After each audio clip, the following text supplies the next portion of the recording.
அனைவருக்கும் வணக்கம். இன்னைக்கு வினியாஸ் எஜுகேஷன் சேனலில் என்ன பார்க்க போகிறோம் அப்படின்னா, குப்தர்கள் பார்ட் 3 வீடியோ தான் பார்க்க போகிறோம். ஆல்ரெடி 2 பார்ட் போட்டிருக்கேன், பார்க்காதவங்க அதை பாருங்கள். இது வந்து பார்ட் 3 வீடியோ. சாரி ஃப்ரெண்ட்ஸ், ஒரு 1 வீக்குக்கு மேலே என்னால் வீடியோ வந்து அப்லோட் பண்ண முடியாமல் இருந்துச்சு. ஸோ அது எனக்கும் வந்து த்ரோட் பெயின் இருந்தனாலையும் பசங்களுக்கு வந்து அந்த வைரல் ஃபீவர் இருந்தனாலையும் என்னால் அப்லோட் பண்ண முடியாமல் இருந்துச்சு. ஸோ வந்து நிறையா பேர் வந்து நீங்கள் சொல்லியிருந்தீங்க, டெலகிராம்லேயும் சரி, எனக்கு பர்சனலாகவும் சரி, நிறைய பேர் வந்து உடம்பை பார்த்துக்கோங்க அப்படின்லாம் சொல்லியிருந்தீங்க. உங்கள் அன்புக்கு ரொம்பவே தேங்க்ஸ் ஃப்ரெண்ட்ஸ். ஓகே, இன்னுமேட்டு நம்ம சேனலில் எப்படி வீடியோ வரும் அப்படின்னா, புக்கை வச்சு, அதாவது இப்போ 11th ஸ்டாண்டர்ட் இப்போ குப்தர்கள் இருக்குன்னு வச்சுக்கோங்களேன். ஸோ புக்கை வச்சு அதில் இம்பார்ட்டன்ட் பாயிண்ட்ஸ்லாம் குறித்து அதுக்கு ஷார்ட்கட் சொன்னால் இன்னும் கொஞ்சம் உங்களுக்கு வந்து ஈஸியாகவே இருக்கும். ஓகே, வாங்க இப்போ வந்து பார்ட் 3 வந்து கொஸ்டின் ஆன்சர் டைப்பில் நம்ம பார்க்கலாம், வித் ஷார்ட்கட்டோட பார்க்கலாம். ஓகே வாங்க, இப்போ வந்து நம்ம 2 பார்ட்டில் வந்து 100 கொஸ்டின் பார்த்தாச்சு. இப்போ 101 பார்க்கலாம். குப்தர்கள் கல்வெட்டுக்கள் அனைத்தும் டேஷ் மொழியிலேயே உள்ளன. ஸோ குப்தர்கள் கல்வெட்டுக்கள் வந்து எந்த மொழியில இருக்கு அப்படின்னா சமஸ்கிருதம் மொழியில இருக்கு. எந்த மொழி? சமஸ்கிருதம் மொழியில இருக்கு. ஓகே, இது எப்படி ஞாபகம் வச்சுக்கலாம் அப்படின்னா, சமைக்க சொன்னா குப்பு குப்புன்னு வேர்க்குது. ஏன்னா சமைக்க தெரியாதவங்கள திடீர்னு சமைங்க அப்படின்னு சொன்னா எப்படி இருக்கா? குப்பு குப்புன்னு வேர்க்குது அப்படின்னு சொல்லி நீங்க ஞாபகம் வச்சுக்கலாம். அடுத்து பாருங்க, பாணினி எழுதிய நூல் அஷ்டத்தாயி. பாணினி எழுதிய நூல் என்ன? அஷ்டத்தாயி. தாயி அப்படின்னு இருக்கு பார்த்தீங்களா? தாயி தான் வந்து பானி கொடுப்பாங்க. பானி அப்படின்னா என்னன்னா, ஹிந்தியில் என்ன சொல்லுவாங்க, தண்ணிக்கு தான் பானின்னு சொல்லுவோம் இல்லையா? ஸோ வந்து அஷ்டத்துக்குள்ள இருக்க தாய் என்ன பண்ணுறாங்க அப்படின்னா பானி கொடுக்குறாங்க அப்படின்னு சொல்லி ஞாபகம் வச்சுக்கலாம். அஷ்டத்துக்கும் தாய் வந்து பானி கொடுக்குறாங்கன்னு சொல்லி ஞாபகம் வச்சுக்கோங்க. ஓகே, அடுத்து பாருங்க, பதஞ்சலி எழுதிய நூல் என்ன அப்படின்னா மகாபாஷ்யம். பதஞ்சலி எழுதிய நூல் எது? மகாபாஷ்யம். இது எப்படி ஞாபகம் வச்சுக்கலாம் அப்படின்னா, பதஞ்சலின்னு இப்போ ஒரு பிராண்ட் இருக்கு இல்லையா? அது ஸோ பதஞ்சலி நீங்கள் கேள்விப்பட்டிருப்பீங்க. ஓகே, பதஞ்சலி வந்து என்ன பண்ணுறாங்க, மகாவுக்கு பாஷை சொல்லி கொடுக்குறாங்க அப்படின்னு சொல்லி ஞாபகம் வச்சுக்கலாம். ஓகே, அடுத்து பாருங்க, வங்காளத்தை சேர்ந்த சந்திரகோமியா என்னும் பௌத்த அறிஞர் எழுதிய இலக்கண நூல் எது அப்படின்னா சந்திர வியாக்கரணம். எனது? சந்திர வியாக்கரணம். ஓகே, இங்க சந்திரகோமியான் இருக்கு, இங்க சந்திர வியாக்கரணம். ஸோ வந்து நம்ம வந்து பார்த்து தெரிஞ்சுக்கலாம். ஓகே, அடுத்து பாருங்க, காளிதாசர் இயற்றிய நாடக நூல்கள் சாகுந்தலம், மாளவிகாக்கினி மித்திரம், விக்ரம ஊர்வசியம். காளிதாசர் இயற்றிய நாடக நூல்கள் இது எப்படி நம்ம ஞாபகம் வச்சுக்கலாம் அப்படின்னா, காளி பசங்கள்லாம் நாடகத்தில் நடிக்கிறதுக்கு மாளவிகாவையும் ஊர்வசியும் தான் போடணும்னு சொல்லி சாகும் வரைக்கும் உண்ணாவிரதம் இருக்காங்க அப்படின்னு சொல்லி ஞாபகம் வச்சுக்கலாம். ஏன்னா காளிதாசருடைய நாடக நூல்லாம் நம்மளுக்கு ஞாபகமாக நல்லா தெரிஞ்சிருக்கணும். ஸோ இந்த மாதிரி நம்ம ஃபன்னாக ஷார்ட்கட் வந்து கிரியேட் பண்ணிக்கணும். இன்னொரு வாட்டி சொல்கிறேன் கேளுங்க. காளி பசங்க நாடகத்தில் நடிக்க வைக்கிறதுக்கு மாளவிகாவையும் ஊர்வசியும் தான் போடணும் அப்படின்னு சொல்லி என்ன பண்ணுறாங்க அப்படின்னா சாகர வரைக்கும் உண்ணாவிரதம் இருக்கிறாங்க அப்படின்னு சொல்லி ஞாபகம் வச்சுக்கலாம்.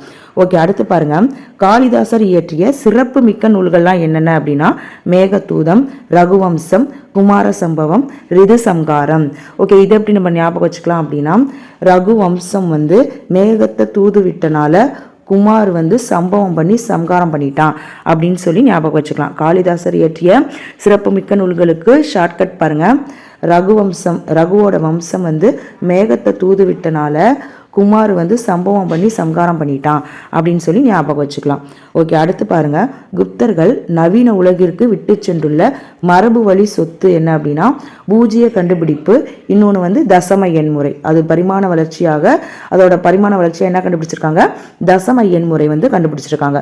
யாரு? குப்தர்கள் வந்து நவீன உலகிற்கு விட்டு சென்றுள்ள மரபு வழி சொத்து எதுனா பூஜ்ய கண்டுபிடிப்பும் தசம எண்முறையும். ஓகே, அடுத்து பாருங்க, குப்தர்கள் காலத்தை சார்ந்த மிக முக்கிய கணிதவியல் வானியல் அறிஞர்கள்லாம் யார் யார் அப்படின்னா ஆரியப்பட்டர், வராகமிகிரர், பிரம்மகுப்தர். யாரு? ஆரியப்பட்டர். ஆரியப்பட்டர்னு சொல்லிட்டு ஃபர்ஸ்ட் சேட்டலைட் அமைச்சிருக்கோம் இல்லையா? ஸோ இவர் பேர்ல தான் சேட்டலைட் அமைச்சிருக்காங்க. ஓகே, ஆரியப்பட்டர், வராகமிகிரர், பிரம்மகுப்தர். ஓகே, அடுத்த கொஸ்டின் பாருங்க, சூரிய சந்திர கிரகணங்களுக்கான உண்மை காரணங்களை தனது நூலான சூரிய சித்தாந்தாவில் விளக்கிய அறிஞர் யாரு அப்படின்னா ஆரியப்பட்டர் தான். யாரு? சூரிய சித்தாந்தா யாரோட நூல் அப்படின்னா ஆரியப்பட்டருடைய நூல். ஓகே, இது எப்படி ஞாபகம் வச்சுக்கலாம் அப்படின்னா ஆரியா சூர்யா அப்படின்னு சொல்லி ஞாபகம் வச்சுக்கோங்க. அடுத்து பாருங்க, பூமி தனது அச்சில் சுழல்கிறது எனும் உண்மையை அறிவித்த முதல் இந்திய வானியல் ஆய்வாளர் யாரு அப்படின்னா ஆரியப்பட்டர். யாரு? பூமி வந்து தன்னோட அச்சை பத்தி தான், அச்சை மெயினா வச்சுதான் சுழலுது அப்படின்னு சொன்னது யாரு அப்படின்னா ஃபர்ஸ்ட் ஆரியப்பட்டர் தான். ஓகே, அடுத்து பாருங்க, மருத்துவத்துறையில் புகழ்பெற்ற அறிஞர் யாரு அப்படின்னா தன்வந்திரி. யாரு? தன்வந்திரி. ஓகே, இது எப்படி ஞாபகம் வச்சுக்கலாம் அப்படின்னா மருத்துவர்கிட்ட வந்துடுறி அப்படின்னு சொல்லி ஞாபகம் வச்சுக்கோங்க. அடுத்து பாருங்க, தன்வந்திரி எந்த மருத்துவத்தில் வந்து நிபுணராக திகழ்ந்தார்னு கேட்டிருக்காங்க. ஆயுர்வேத மருத்துவம். என்ன மருத்துவம்? ஆயுர்வேத மருத்துவம். குப்தர் காலத்தில் வாழ்ந்த மருத்துவ அறிவியல் அறிஞர் யாரு அப்படின்னா சாரக்கர். யாரு? சாரக்கர்.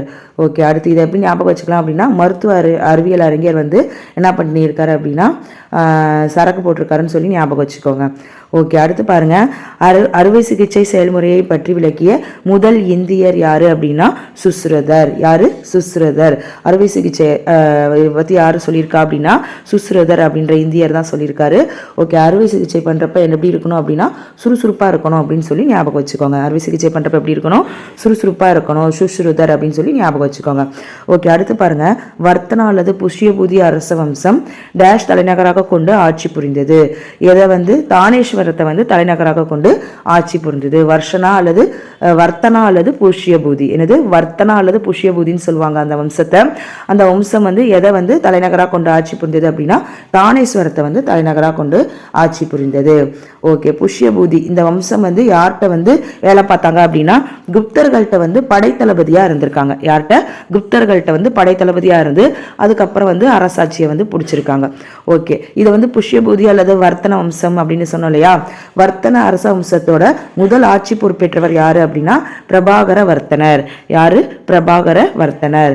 பிரபாகர வர்த்தனர் இயற்கையை எழுதிய பின்னர் ஆட்சி பொறுப்பை ஏற்றது யாரு அப்படின்னா அவருடைய மகன் ராஜவர்த்தனர். யாரு? ராஜவர்த்தனர் தான் வந்து அதுக்கப்புறம் ஆட்சி பொறுப்பை ஏற்றிருக்காரு. அதாவது பிரபாகர வர்த்தனர் ஒருத்தர் இருக்காரு. இதுல வந்து ஒரு குட்டி கதை சொல்றேன் கேட்டுக்கோங்க. பிரபாகர வர்த்தனர் இருக்காரு. இவர் தான் வந்து புஷ்யபூதி அந்த வம்சத்துடைய ஃபர்ஸ்ட் ஆட்சியாளர். இவருக்கு வந்து 2 பசங்க ஒரு பொண்ணு. அதாவது 2 பசங்க யார் யாரு அப்படின்னா ராஜவர்த்தனர்னு ஒருத்தர் இருப்பாரு, இன்னொருத்தர் வந்து ஹர்ஷர் அவர் இருப்பாரு. இவங்க 2 பேர்த்தோடைய சிஸ்டர் தான் யாரு அப்படின்னா இந்த ராஜ்யஸ்ரீ அப்படின்றவங்க. இந்த ராஜ்யஸ்ரீ வந்து கன்னௌசியோட அரசர் அவங்கள வந்து மேரேஜ் பண்ணியிருப்பாங்க. ஸோ வந்து வங்காளத்தை சசாங்கன் அப்படிங்கிற ஒருத்தர் வந்து ஆட்சி பண்ணிட்டு வந்திருப்பாரு.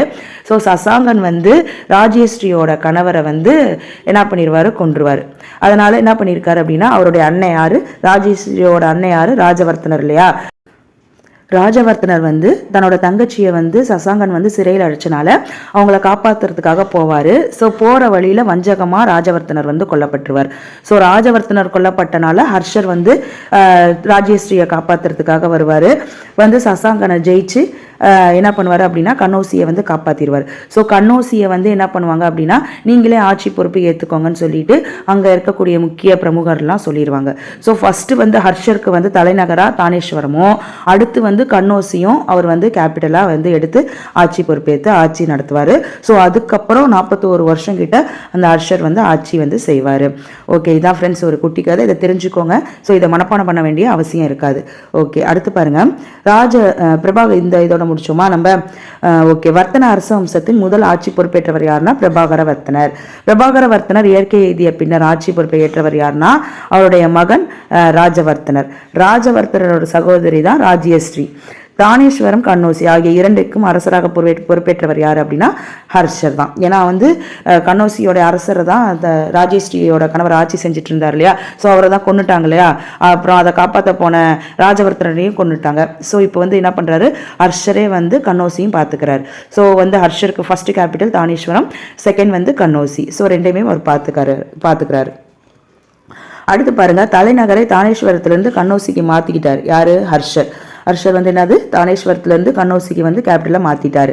ஓகே, அடுத்து பாருங்க, வர்த்தன அரச வம்சத்தின் புகழ்பெற்ற அரசர் யாரு அப்படின்னா ஹர்ஷவர்த்தனர் தான். ஓகே, ஹர்ஷர் வந்து 41 வருஷம் வந்து ஆட்சி செஞ்சிருக்காரு.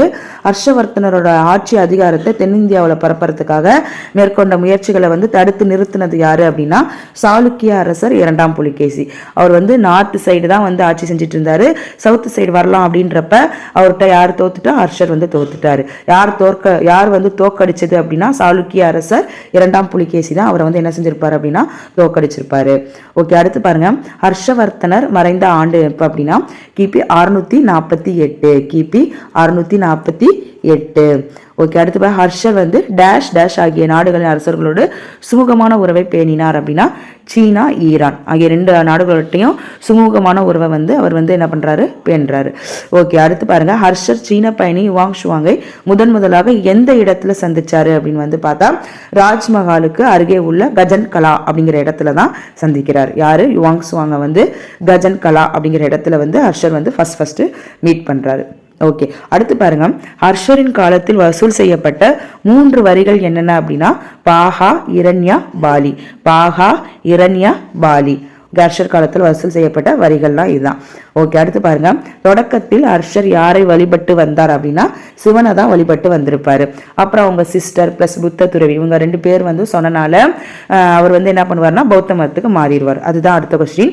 தன்னுடைய சகோதரி ராஜ்யஸ்ரீ, பௌத்த துறவி யுவாங் ஷுவாங் ஆகியோரோட செல்வாக்கின் காரணமாக ஹர்ஷர் வந்து என்ன பண்ணுவார் அப்படின்னா புத்த மதத்தை ஃபாலோ பண்ண ஆரம்பிச்சிருவார். ஓகே, அடுத்து பாருங்க, ஹர்ஷர் வந்து டேஷ் பிரிவை சேர்ந்தவர். ஹர்ஷர் எந்த பிரிவு அப்படின்னா மகாயான பௌத்த பிரிவை சேர்ந்தவர். இந்த பௌத்தத்தில் 2 பிரிவு இருக்கு. ஒன்று மகாயானம், இன்னொன்று ஹீனயானம் சொல்லிட்டு 2 பிரிவு இருக்கு. ஸோ வந்து ஹர்ஷர் எந்த பிரிவை சேர்ந்தவர் அப்படின்னா மகாயானம். அதாவது இது 2 ஒன்றும் கிடையாது. ஒரு குரூப் என்ன செய்வாங்க அப்படின்னா புத்தருடைய உருவத்தை வச்சு வழிபடுவாங்க, இன்னொரு குரூப் வழிபட மாட்டாங்க. ஸோ இந்த 2 பிரிவு தான் வந்து மகாயானம், இன்னொன்று வந்து ஹீனயானம் அப்படின்னு வந்து சொல்லுவாங்க. ஸோ ஹர்ஷர் இதில் எது அப்படின்னா மகாயான பௌத்த பிரிவை வந்து சேர்ந்தவர் அப்படின்னு வந்து சொல்றாங்க. ஓகே, அடுத்து பாருங்க, இந்தியாவில் பௌத்தத்தை பின்பற்றிய கடைசி அரசர் யாரு அப்படின்னா ஹர்ஷர் தான் ஃபாலோ பண்ணியிருக்காரு. ஓகே, அதுக்கப்புறம் வந்து ஃபாலோ பண்ணல எந்த ஒரு அரசர்களும் வந்து பௌத்தத்தை வந்து ஃபாலோ பண்ண கடைசி அரசரே ஹர்ஷர் தான். ஓகே, அடுத்து பாருங்க, புத்தர், சிவன், சூரியன் ஆகிய உருவங்களை வந்து ஒரே நேரத்தில் வழிபட்டது யாரு அப்படின்னா ஹர்ஷர் தான். அதாவது புத்தர், சிவன், சூரியன், ஸோ இவர் எல்லா உருவங்களையுமே ஒரே நேரத்தில் வழிபட்டிருக்காரு. ஸோ வந்து என்ன அப்படின்னா யார் வழிபட்டதுன்னு கேட்டிருக்காங்க, யாரு அப்படின்னா ஹர்ஷர்.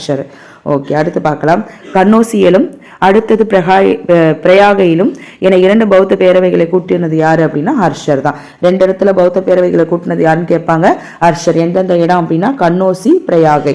ஓகே, அடுத்து பாருங்க, புனித யாத்ரீகர்களின் இளவரசன் என்று அழைக்கப்படுபவர் யார் அப்படின்னா யுவாங் ஷுவாங். யாரு, யுவாங் ஷுவாங். ஓகே, இதை எப்படி ஞாபகம் வச்சுக்கலாம் அப்படின்னா இந்த யுவாங் ஷுவாங் அப்படிங்கிறத யுவன் சங்கர் ராஜாவை ஞாபகம் வச்சுக்கோங்க.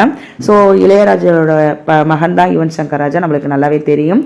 ஸோ இளவரசன்ல இந்த அப்படின்னு வருது பார்த்தீங்களா, அதை இளையராஜா ஞாபகம் வச்சுக்கோங்க.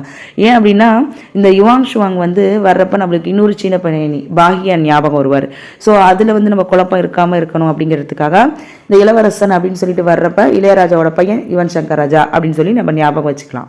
இந்த மாதிரி ஷார்ட்கட் போடுறப்ப உங்களுக்கு வந்து என்ன செய்யாது, மறக்கவும் மறக்காது.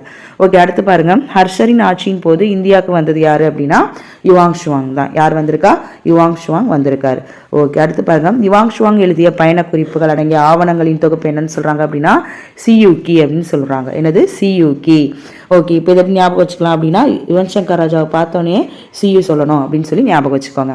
ஓகே, அடுத்து பாருங்க, ஹர்ஷர் காலத்து இந்தியாவின் சமூக பொருளாதார மத பண்பாட்டு நிலைகள் குறித்து விரிவான செய்திகளை வழங்கும் பயண நூல் எது அப்படின்னா இந்த சியூகி. ஓகே, இப்போ ஹர்ஷர் காலத்துல தான் யார் வந்திருக்கா, யுவாங் ஷுவான் வந்திருக்காரு. ஸோ அதை தான் வந்து அவர் எழுதினது தான் வந்து என்னது அப்படின்னா இந்த சியூகி அப்படிங்கிற ஒரு புக்கு. அது ஒரு பயண நூல் புக்கு. ஓகே, அடுத்து பாருங்க, பிரயாகையில் நடைபெற்ற மாபெரும் கும்பமேள விழாவில் கலந்து கொள்ள சென்றவர் யாரு அப்படின்னா ஹர்ஷர். யார் போயிருக்கா, ஹர்ஷர் போயிருக்காரு. கண்ணோசி பௌத்த பேரவையில் எத்தனை அரசர்கள் பங்கேற்றனர் அப்படின்னா 20 பேர் வந்து பங்கேற்றிருக்காங்க. எத்தனை பேர், 20 பேர் வந்து பங்கேற்றிருக்காங்க. ஓகே, அடுத்து பாருங்க, ஹர்ஷர் ஒரு கவிஞராக மட்டுமல்லாமல் என்னவாகவும் இருந்திருக்காரு அப்படின்னா நாடக ஆசிரியராகவும் இருந்திருக்காரு. ஏன்னா அவர் நிறைய நாடக நூல்கள் எழுதியிருக்காரு இல்லையா, ஸோ அதனால நாடக ஆசிரியராகவும் அவர் வந்து இருந்திருக்காரு அப்படின்னு வந்து சொல்றாங்க. ஓகே, அடுத்து பாருங்க, ஹர்ஷரின் புகழ்பெற்ற நூல்கள்லாம் என்னென்ன அப்படின்னா ரத்னாவளி, நாகநந்தா, பிரியதர்ஷிகா. ஓகே, இதை எப்படி நம்ம ஞாபகம் வச்சுக்கலாம் அப்படின்னா ஹர்ஷர் வந்து என்ன பண்ணுறாரு அப்படின்னா பிரியமான தோழிக்கு வந்து என்ன பண்ணுறாரு, நாகத்தை விட்டு கடிக்க வச்சு ரத்தம் வர வச்சுட்டாரு அப்படின்னு சொல்லி ஞாபகம் வச்சுக்கோங்க. ஹர்ஷரோட பிரியமான தோழிக்கு என்ன பண்ணிட்டாரு, நாகத்தை விட்டு கடிக்க வச்சு ரத்தம் வர வச்சுட்டாருன்னு சொல்லி ஞாபகம் வச்சுக்கலாம். ஓகே, இது மாதிரி ஃபன்னாக போட்டுக்கோங்க. இல்லை உங்களுக்கு இந்த ஷார்ட்கட் பிடிக்கலாட்டி கூட உங்களுக்கு என்ன தோணுதோ அந்த மாதிரி நீங்கள் போட்டுக்கலாம். அடுத்து பாருங்கள், ஹர்ஷரின் அவையை அலங்கரித்தரெல்லாம் யார் அப்படின்னா பானபட்டர், மயூரா, ஹர்தத்தா, ஜெயசேனர். இவங்கெல்லாம் ஹர்ஷரோட அவையை வந்து அலங்கரித்தவர்கள்னு வந்து சொல்கிறாங்க. ஓகே, அடுத்து பாருங்கள், நாலந்தா பல்கலைக்கழகத்திற்கு யுவாங் ஷுவாங் வந்தபோது டேஷ் மாணவர்களும் பௌத்த துறவிகளும் அங்கே தங்கி இருந்து கற்றனர். எத்தனை மாணவர்கள் வந்து படித்தாங்க அப்படின்னா 10,000 மாணவர்களும் பௌத்த துறவிகளும் அங்கே வந்து தங்கி படிச்சிருக்காங்க. ஸோ நாலந்தா பல்கலைக்கழகம் வந்து அவ்வளோ ஒரு புகழ்பெற்ற பல்கலைக்கழகம். அது வந்து எங்கே 10,000 மாணவர்கள் வந்து அங்கே தங்கி படிச்சிருக்காங்க, மாணவர்களும் புத்த துறவிகளும். ஓகே, அடுத்து பாருங்க. முதலாம் சந்திரகுப்தரும் கான்ஸ்டாண்டினோபிள் நகரை உருவாக்கிய டேஷும் சமகாலத்தவர் யாரு ஆவார் அப்படின்னு வந்து சொல்றாங்க. யாரு அப்படின்னா முதலாம் சந்திரகுப்தரும் கான்ஸ்டாண்டினோபிள் நகரை உருவாக்கிய ரோமானிய பேரரசர் யாரு அப்படின்னா மகா கான்ஸ்டன்டைன். அவரும் வந்து ஒரே காலத்தை சேர்ந்தவங்க அப்படின்னு வந்து சொல்றாங்க. ஓகே, அடுத்து பாருங்க. ஹர்ஷரின் காலப்பகுதி சீனாவின் டேஷ் அரசவம்சத்தின் தொடக்க கால பகுதியோடு இணைந்து செல்கிறது. ஸோ ஹர்ஷர் யாரோட அந்த சீனாவில் இருந்த அரசவம்சம் என்ன அப்படின்னு பார்த்தோம்னா இந்த தாங் அரசவம்சம். ஓகே, இது எப்படி ஞாபகம் வச்சுக்கலாம் அப்படின்னா ஹர்ஷர் வந்து எல்லாத்தையும் தாங்கினாரு அப்படின்னு சொல்லி ஞாபகம் வச்சுக்கோங்க. ஹர்ஷர் வந்து எல்லாத்தையும் தாங்கினாரு அப்படின்னு சொல்லி ஞாபகம் வச்சுக்கலாம். ஓகே ஃப்ரெண்ட்ஸ், இந்த வீடியோ அவ்வளோதான், இதோட முடிஞ்சிச்சு. இந்த வீடியோ உங்களுக்கு பிடிச்சிருந்துச்சுன்னா லைக் பண்ணுங்கள், கமெண்ட் பண்ணுங்கள், ஷேர் பண்ணுங்கள், மெயினாக சப்ஸ்கிரைப் பண்ணி வச்சுக்கோங்க. தொடர்ந்து கண்டினியூஸாக வீடியோஸ் வரும்.